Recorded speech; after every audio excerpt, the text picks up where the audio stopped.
Bulls out there. I talked to Denzel Ward. Yep. I talked to some, but I can't say the name. But anyway, I done talked to some people. He looked different. There's a difference when that young bull is out there spinning that ball. You hear me? Mm-hmm. Difference. I'm talking about football. I ain't talking about no media and all that hoopla and all them, on Twitter, they putting up the numbers. Some he with 10 for 12 for 2 touchdowns. I'm talking about when he's at the helm, he looks different. Whether he's going with the first team, second team, or third team. It don't matter. From being buried on the depth chart as a fourth stringer to suddenly becoming a standout on the second team, Shedeur Sanders just pulled off the most impressive quarterback comeback since Tom Brady made the world believe he wasn't finished at 40. What is it going to take for you to just buy in to Shedeur Sanders when players all around him are telling you how different he looks, how good he looks, how he just has that aura to him? Because it seems like all the players that are around Shedeur Sanders have nothing but great things to say about him and love him. Because again, he clearly just looks different than the rest of the competition that we've seen. And like I said, the last time I've seen guys go for or say things about a certain player like that, it was Baker Mayfield. So could 12 be that guy? How long until we see 12? Because I feel like it's just a matter of... The same haters who were cheering when he got dropped to fourth string are now scrambling for excuses faster than a glitchy Wi-Fi during the Super Bowl. Get ready, because this isn't just a step up on the depth chart. It's a serious reality check that's got the critics choking on their own words with a big helping of humble pie. Being said, I see some balls coming out of Shedeur Sanders at that game, and I'm like, kind of looks like a guy. Yeah, I'm reading. He can sling it. I see him, some of the veterans, how they talk to him, mic'd up, see what he's doing in the community. Yep. Talk about Njoku there? Joku, Mike Knapp. Yeah, once you see, different little interactions and things like that, I know he has the talent. We'll see. It'll be a competition that usually brings the best out of guys, especially young guys. So I'm interested to see how that quarterback situation. I've heard he's been outstanding. The Cleveland Browns training camp just turned into the most talked about event in town. All thanks to Shedeur Sanders, who took his spot as fourth string and used it as motivation for one of the most impressive rises the NFL has seen in years. While everyone was busy counting him out and calling his career dead, Sanders was quietly putting together a performance so good that coaches are saying they haven't witnessed anything like it in the last 15 years. Drafted in the 5th round, all that means nothing when it's time to play football and that whistle blows. He looks different than the rest of the competition. That's what I heard. And I'm talking from a not Brother Ward, I'm just talking about from sources that's in that room, that's on that field, that's playing the sport. Man, come on, man. Yep, coaches with decades of experience are honestly scratching their heads, trying to figure out how someone goes from being a practice squad afterthought to seriously competing for a starting spot in just a few weeks. Thing is, they never planned on taking him. The problem is, like Ocho Cinco said, you got somebody that has endeared himself to the locker room. And guess what? The difference between him and Tim Tebow, the biggest one, is he can play. He can throw the ball. Tim Tebow running around being an H-back. He can throw the ball. And he's done everything he needs to do. He ain't saying nothing. He ain't rocking the boat. He ain't mad about the reps. He ain't mad about none of that. All the people out there want to see is this, like Tyler said earlier. We want to see what he can do with Jerry Jeudy. That's it. I want to see what he can do with David Njoku. I want to see him with Junkins. I want to see him with the first running backs. If you are cooking, if you are beating down the doors with the 3s and 4s, guess what? You deserve more. That was a bar. It rhymed. It was. Remember when Mary Kay Cabot dropped that bombshell report saying Shedeur Sanders was the fourth string quarterback? The internet blew up faster than a Michael Bay explosion. Critics came out of nowhere, like ants at a picnic, rushing to call his NFL dreams dead on arrival. They claimed he was only shining against guys who'd either end up on practice squads or be out of the league by September. They pointed out he wasn't getting reps in 11-on-11 drills and said he needed to earn his way up the depth chart. Dude, listen, the guy, all I can say is that he goes where the ball's supposed to go and it looks the way it's supposed to look. Mm-hmm. And when I hear that tells me it sounds like the Browns may have got a steal with Shedeur Sanders in the 5th round, because I think he'll have a chance. I'm not saying he's going to be the starting quarterback in September, like week 1 or 2 or whatever it may be early in the year, but I think he's got a chance to develop into something that hopefully would preclude them from having to draft a quarterback, first overall or top 5 next year. Like I said, I see some balls coming out of Shedeur Sanders at that game, and I'm like, kind of looks like a guy. Yeah, I'm reading. He can sling it. I see him, some of the veterans, how they talk to him, mic'd up, see what he's doing in the community. You talking about Njoku there? Joku, Mike Napier. Once you see, different little interactions and things like that, I know he has the talent. We'll see. It'll be a competition that usually brings the best out of guys, especially young guys. So I'm interested to see how that quarterback situation. I've heard he's been outstanding. Funny how the tables have turned. Those same critics are now watching Sanders climb the depth chart like he's scaling Mount Everest with rocket boosters. The guy they wrote off is now the one they can't stop paying attention to. Every completion sends a message. Every perfect throw is a reminder that real talent doesn't stay hidden forever. And with every practice, he's showing that maybe, just maybe, the Browns stumbled upon their hidden gem. One thing for the fans to sit here and hype up Shedeur Sanders because we all know how we get about certain players that we like. But it's another thing when you hear it from players who are actually on the field, who are actually in the locker room, who are actually next to this guy every single day. Because I'm sure we've all seen the quote by now by Chad Johnson when they were on the nightcap, and he talked to some young bulls. He talked to Denzel Ward. He didn't want to give away his name, but he already did it. And he said that Denzel Ward says he looks different from the rest of the competition. We've already been seeing. When word got out that Shedeur Sanders officially moved up to second-team reps, passing Dillon Gabriel along the way, the shockwaves hit from Cleveland all the way to Canton. This wasn't just some small roster tweak, this was huge. One day he's throwing passes to practice squad guys, and the next he's running with the second team, putting real pressure on the starting quarterback spot. The promotion came after Sanders completely dominated minicamp, showing toughness, leadership, and total control on the field. His passes were right on target, hitting receivers in stride. His decision-making was sharp as a blade, and his grasp of the playbook had coaches nodding like proud parents at a school play. But this wasn't beginner's luck. It was steady, calculated execution that the coaching staff just couldn't ignore. And I don't know, there was never no one thought he was this malcontent or like a bag. It wasn't. That was the word, That was kind of what was being said. That was kind of what was being said. No. The pre-draft process was so unorthodox that he didn't go through it all like everyone else did. And I think there's a lot that we can look back on this thing, especially if he becomes a star in this league and say, you could point fingers in a million ways.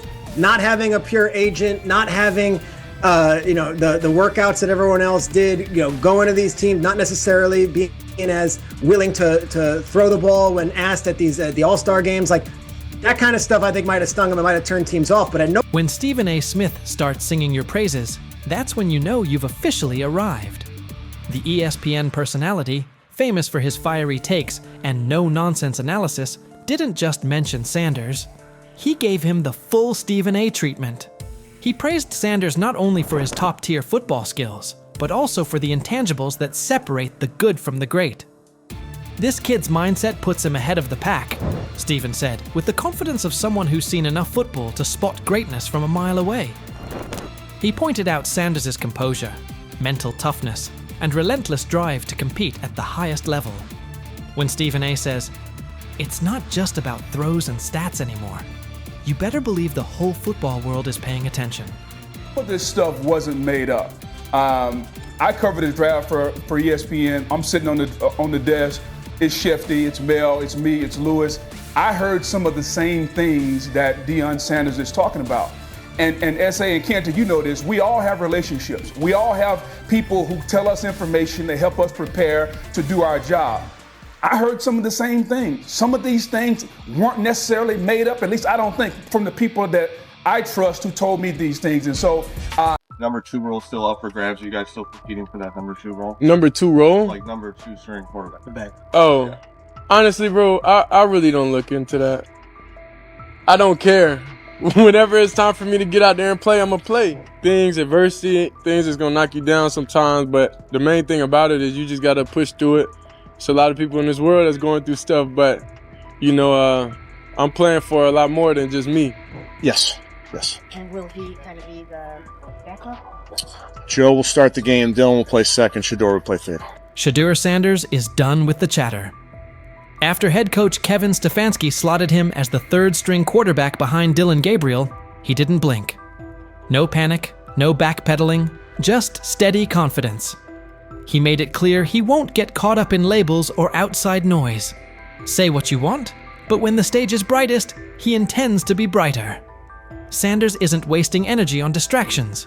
He's locked in, focused, and ready to let his play speak for itself the moment he steps on the field. Whenever it's time for me to get out there and play, I'm going to play.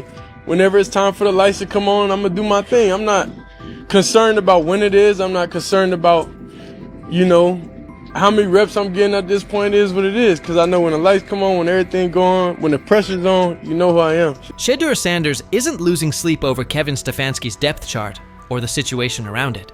He's certain that when his number is called, the film will force a second look at every assumption. Practice rotations and outside noise aren't his focus. He trusts his preparation and what he brings to the position. The equation is simple. When the pressure is real and the lights are hot, he'll answer it and quiet the doubts. He's not chasing validation anywhere else. The field is where he'll do his talking. This isn't just a solo climb for him either. He views his supporters as part of the mission, not spectators on the sideline. He's navigated stretches like this before and found a way through, and that same mindset drives him now. Every window that opens, he plans to seize. The message doesn't change. The work never stopped, the standard hasn't moved, and he's ready to prove it again the moment opportunity meets preparation. The main thing about it is you just got to push through it. There's a lot of people in this world that's going through stuff, but I'm playing for a lot more than just me, so regardless of pain, that's always how I've been, even in college, so in high school and everything from when I was young, regardless of physically, if I don't feel my best, I still gotta go out there and execute with no excuses. Since landing in Cleveland, Shedeur Sanders says his perspective has shifted. Simply lacing up for practice each day feels like a gift he used to imagine, not live. He's embracing patience, fully prepared to wait his turn, and when that window opens, he intends to sprint through it. Until then, the plan is simple. Stack work, refine the details, and be over-prepared when the call comes. To critics, he doesn't frame this chapter as a setback at all. It's the runway. This is time to tighten footwork, sharpen reads, and stay mentally locked in for what's next. He's clear that when the moment arrives, he'll put the whole toolkit on display and let the tape answer the questions. The focus hasn't wavered, the workload hasn't eased, and the standard hasn't moved.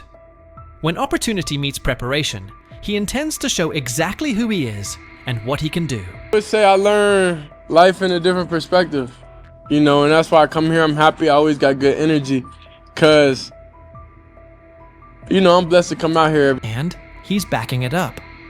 In his latest practice, Shedeur Sanders showed exactly what cooking looks like. He came out a touch sluggish while shaking off the last of the injury effects, then locked into rhythm. By the end, one throw stole the entire session, an eye-catching rip that reminded everyone he's trending back to full form. That single play said more than a soundbite ever could. It wasn't just 6 points. It was a snapshot of poise, placement, and field vision. The way he worked through the look, trusted his mechanics, and delivered on time matched the confidence he's been voicing. It was the kind of ball that makes coaches pause, teammates lean in, and critics pump the brakes. Sanders addressed Dylan Gabriel's recent comments with calm and maturity. Even after Gabriel clarified they weren't aimed directly at him, Shedeur said he didn't spend a second dwelling on it. He believes God gives him the steadiness to stay grounded and avoid reacting to every headline. The noise is irrelevant. His focus stays the same. Whatever's said, so be it. Still, his posture told you he understood the subtext. He carried himself like someone who knew the message had him in mind, and he turned it into quiet fuel. The composure wasn't about pretending nothing happened. It was about showing he's bigger than the back and forth. He knows the real answer won't come from a podium. It'll come when he steps between the lines and lets the tape speak. Honestly, I don't even think about nothing. I don't think about anything. If it's not words or anything, at this point, it can't do anything to me. I know, the God put the ability and the power within me to not even think about nobody else's comments, not care. It is what it is. I spoke with him. He said, nah, bro, that wasn't. He said, that wasn't. He told me on the plane. He came up. He was like, nah, bro, that wasn't at you. I see how they trying to spin. I'm like, oh, all right. I'm not tripping, regardless of whatever it was. He's right to ignore most of it. Not every take deserves oxygen. There will always be bandwagon critics who pile on when things look rough and pivot the second momentum flips. The same voices throwing shots now will rush to celebrate him once he delivers. And you can bet Colin Cowherd will be near the front of that line. He's been all in on the skepticism around Shedeur Sanders lately, using every opening to question him. Cowherd praised Kevin Stefanski for elevating Dillon Gabriel to quarterback 2 and sliding Shedeur to 3rd, calling it the smart, low-risk move and proof of Stefanski's top-tier instincts. But it's hard to miss how quickly Cowherd writes Shedeur off, as if he's eager to see a miss before the kid gets a fair runway. Cowherd didn't stop there. He mocked Shedeur and his supporters, pointing out that several franchises were searching for starters and many more needed steady backups, and none chose him. He hammered the draft optics too. Dillon Gabriel in the 3rd round versus Shedeur in the 5th, framing that as the league's verdict. In his telling, the message is already settled. Shedeur's backers may have shrugged at that before, but, as Cowherd puts it, the numbers make the case. And many of us believe Jimmy Haslam, the owner of the Browns, is the one that nudged the front office into drafting him. So the Browns drafted Dillon Gabriel 2 rounds before. So you can run to your Reddit board and dogpound.com and say it's a conspiracy, but the whole league told you he's a 5th-round quarterback. And the Browns are telling you, Kevin Stefanski, who won 11 games in 2023 with nonsense in a division with the Ravens, in the AFC. Shedeur Sanders' time in Cleveland is turning into a story of resilience, focus, and quiet resolve. Even as the 3rd-string quarterback behind Dillon Gabriel, he hasn't let rankings or outside opinions throw him off course. From day one, he's kept his eyes on the bigger picture, steady growth, daily preparation, and being ready the second his opportunity arrives. Every critique is fuel, not a verdict, and he's using it to sharpen his game. His recent work on the field backs that up. Coming off injury, he settled in quickly and found his rhythm, capping practice with a pinpoint touchdown that stood out as the day's highlight. The timing, placement, and poise on that throw reflected the same confidence he's been preaching, reading the look, trusting his mechanics, and executing cleanly.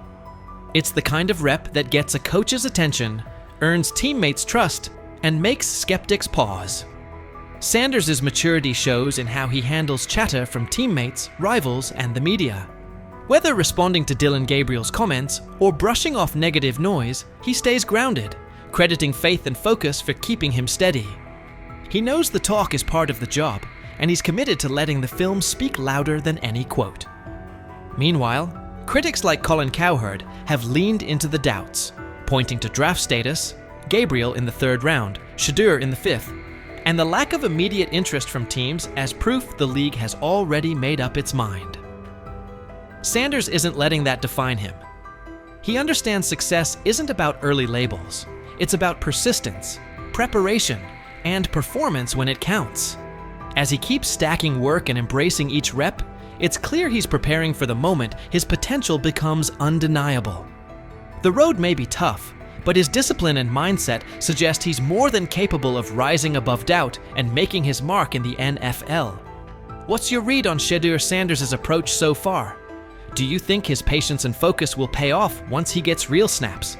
And how much do takes like Colin Cowherd's actually impact a young quarterback? Do they hinder, or do they add fuel? We have seen Shedeur Sanders take second-team reps before, but today, interestingly, at least during one move-the-ball period, it was really one of the first move-the-ball periods that we've seen, the Browns actually had Shedeur Sanders go ahead of Dillon Gabriel. Yeah, I think so. I think he's earned it, and I think we've all seen that. He's done a really, really nice job with all of the things that the Browns have given him to do so far. Big news out of Cleveland. Things have taken quite a turn. Mary Kay Cabot, who used to be one of Shedeur Sanders' biggest critics, is now giving him credit where it's due. She recently shared that Shedeur has officially moved up to take first-team reps at training camp, ahead of Dillon. According to Cabot, Shedeur didn't just land the spot, he genuinely earned it, showing real improvement and skill. This is a big shift in how Shedeur is being talked about, and it really speaks to his hard work and focus. Cabot now says he's no longer just a rookie backup, he's a real contender for the starting QB job. Head coach Kevin Stefanski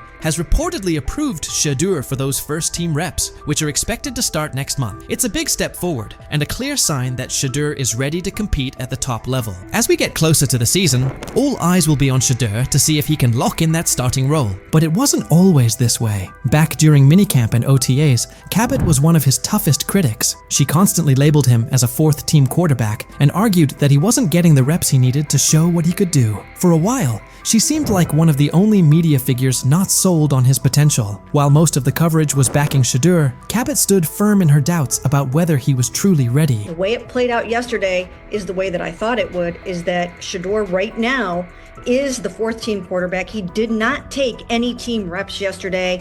Sometimes there's misinformation that comes out of an OTA like that, but he just did not take any team reps. And not just that he wasn't the second guy or the first guy, he didn't take any 11-on-11s yesterday. At one point, Mary Kay Cabot even claimed that Cleveland wasn't setting up Shedeur Sanders to compete for the starting role. In her view, Shedeur wasn't in line to start any preseason games, at least not yet. While he was holding it down with the fourth-team offense, Cabot highlighted that he wasn't being prepped the same way as Dillon Gabriel or the more experienced Kenny Pickett. According to her, the coaching staff hadn't given Shedeur the go-ahead to practice with the first-team unit, leaving a lot of people wondering what his actual role on the team would be. At that stage, it was obvious Shedeur still had a lot to prove. When Cabot was pushing the idea that Shedeur was stuck as the fourth-string QB, plenty of people pushed back, and Kimberly A wasn't having it. When she was asked whether Shedeur had been buried on the depth chart, she didn't hesitate. Kimberly shut the notion down completely. She said flat out that there was no way you could seriously put him in that spot. Anyone who thought Shedeur was being overlooked, she said, was just getting it wrong. According to Kimberly, it wasn't just unlikely, it was straight up inaccurate to say he wasn't being noticed. His skill, presence, and the way he played made it impossible to ignore him. He's as old as Harry, and you're sending him out there against these guys. I don't like anything about it. Extension because it hurts the team every way you look at it. And then finally, Kmart. If I said Cleveland, are they making a mistake burying Shedeur Sanders on their depth chart? Rainey, I don't think he's buried at all. I think it's so premature to even frame it like this. I understand the interest given the fact that there are 4 quarterbacks there, but to say a disservice is being done to Shedeur, I think is a bit. Mary Kay Cabot didn't just stop at calling Shedeur a fourth-string quarterback. She kept doubling down. She even floated the idea that Deshaun Watson could return and take the first-team reps instead of Shedeur. Her comments came across like she was trying to downplay any momentum Shedeur was building, insisting that Watson would likely have the better shot at running the offense. It started to feel like she was more focused on finding ways to discredit Shedeur than acknowledging his progress. Even with his clear potential and steady improvement, Cabot kept pushing a narrative that seemed more about keeping him out of the spotlight than giving him a fair shot.